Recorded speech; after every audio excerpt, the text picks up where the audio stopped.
नमस्कार, मैं रवीश कुमार। ऐसा लगता है सूरत में मैच फिक्सिंग हो गई है। मतदान हुआ नहीं, वोटों की गिनती हुई नहीं, 8 उम्मीदवारों ने नामांकन वापस लिए, कांग्रेस के उम्मीदवार का पर्चा रद्द हो गया और बीजेपी का उम्मीदवार विजेता घोषित कर दिया गया। 2024 के चुनाव का पहला रिजल्ट आ गया है। नमस्कार मेरे हिंदुस्तान के तमाम मतदाताओं, तमाम नागरिकों। आज कुछ समय पहले ही ये video Ravish Kumar official channel के हैंडल से देखने को मिली, जिसमें कहा गया है कि सूरत में कैसे जीत गई बीजेपी विंस इलेक्शन इन सूरत। हम ये जानना चाहते हैं कि इलेक्शन कमीशन ने रिजल्ट डिक्लेरेशन की डेट क्या बताई थी।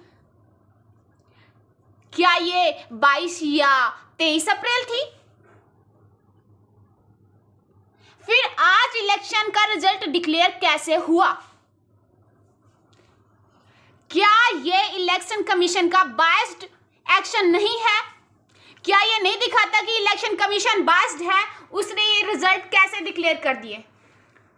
क्या इसका आगामी चुनावों पे कोई प्रभाव नहीं पड़ेगा?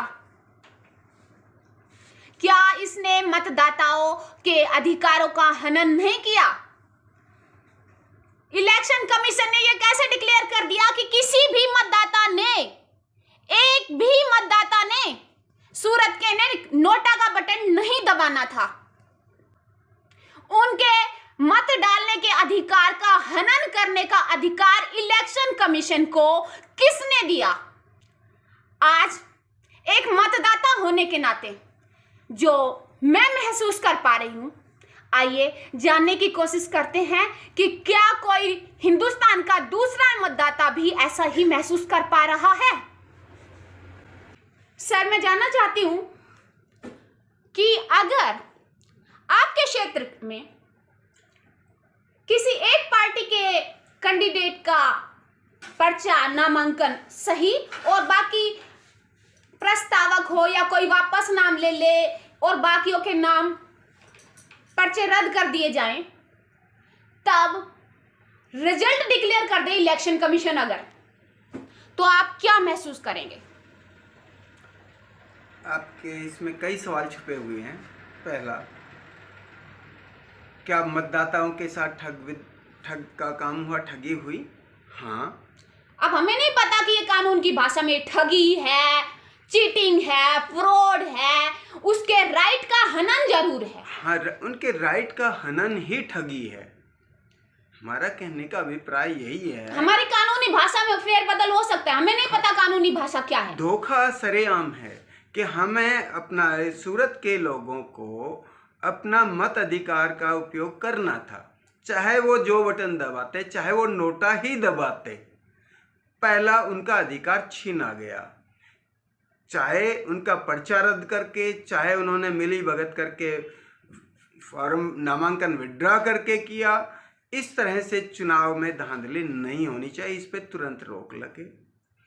जहाँ तक दूसरे सवाल की बात है, 22 अप्रैल को ही चुनाव की घोषणा कर देना कि वो जीत गया, रिजल्ट निर्विरोध जीत गया, फिर 4 जून तक बाकी का रिजल्ट का इंतजार क्यों? जहां चुनाव हो चुके उनका रिजल्ट घोषित करते चलो। फिर किस लिए 7 चरण में चुनाव, एक स्टेट में चुनाव करा और उनके रिजल्ट घोषित करते चलो। जो जीत जाएगा उसकी सरकार बन जाएगी। फिर सर, मैं ये जानना चाहती हूँ कि क्या नोटा ने भी अपना नामांकन वापस लिया था? बिल्कुल सही कहा आपने। जितने उम्मीदवार थे उसमें एक उम्मीदवार नोटा था, क्या उसने अपना नामांकन वापस लिया? बिल्कुल सही, एकदम बिल्कुल जायज सवाल है आपका कि कम से कम जो इन सब का विरोध कर रहे हैं, देश में जो चल रहा है उसका जो विरोध कर रहे हैं, अपना नोटा दबा के जो विरोध कर रहे हैं, कुछ लोग घर में रह के विरोध कर रहे हैं, तो कुछ बायकॉट करके विरोध कर रहे हैं, तो कुछ नोटा दबा के विरोध कर रहे हैं।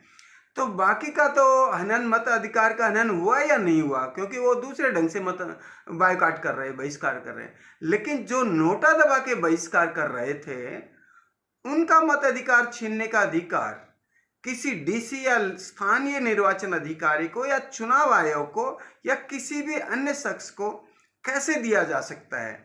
वहीं 4 जून से पहले कैसे किसी को जीता या हारा हुआ घोषित किया जा सकता है, इसका भी ये भी एक बड़ा अपराध की श्रेणी में जाना चाहिए और उस डीसी को, चुनाव अधिकारी को तुरंत हिरासत में लेकर के और उस पर देशद्रोह के मुकदमे के तहत उसे फांसी होनी चाहिए और मुख्य चुनाव आयुक्त को भी फांसी होनी चाहिए। या तो उस पर संतोषजनक कार्रवाई करते हुए संतोषजनक जवाब दें, नहीं तो इनको फांसी हो और सूरत में पुनः चुनाव हो।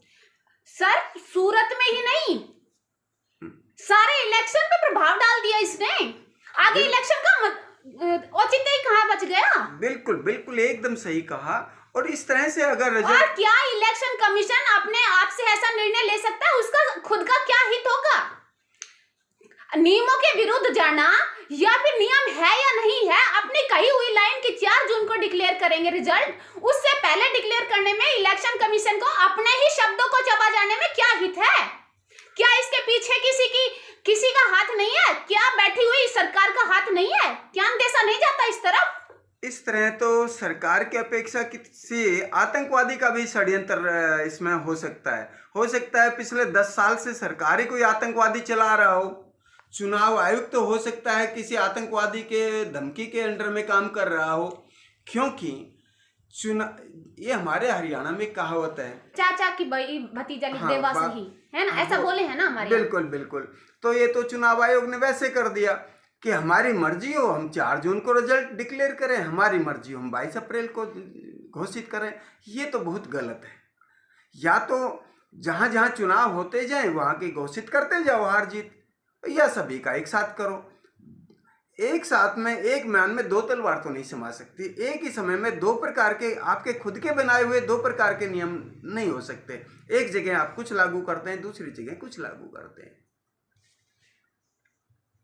मेरा तो मानना यह है कि हिंदुस्तान के खास तौर पे सूरत के मतदाताओं के साथ धोखा हुआ है, और सूरत नहीं बल्कि पूरे हिंदुस्तान के मतदाताओं के साथ धोखा हुआ है, उनके साथ छलावा हुआ है। और ये इलेक्शन कमीशन बायस्ड है। इसके कराए गए चुनाव में कोई विश्वसनीयता हो ही नहीं सकती जब इसने इलेक्शन का रिजल्ट 4 जून से पहले डिक्लेयर करके बाकी मतों को प्रभावित करने का काम कर दिया। बैठी हुई सत्तासीन सरकार के पक्ष में रुझान ले जाने का जो देशद्रोहपूर्ण कार्रवाई कर दी, तो इस इलेक्शन में विश्वसनीयता कहां बच जाती है? मैं सुप्रीम कोर्ट से पूछती हूं कि जो अलग अलग जहां भी कहीं पे हड़तालें होती है, मूवमेंट्स होते हैं, उस पे सत्ता संज्ञान लेने का, सुमोटो लेने का जो काम करती हैं, अब कहां बैठी हैं? अब उनके मुंह पे ताले क्यों हैं?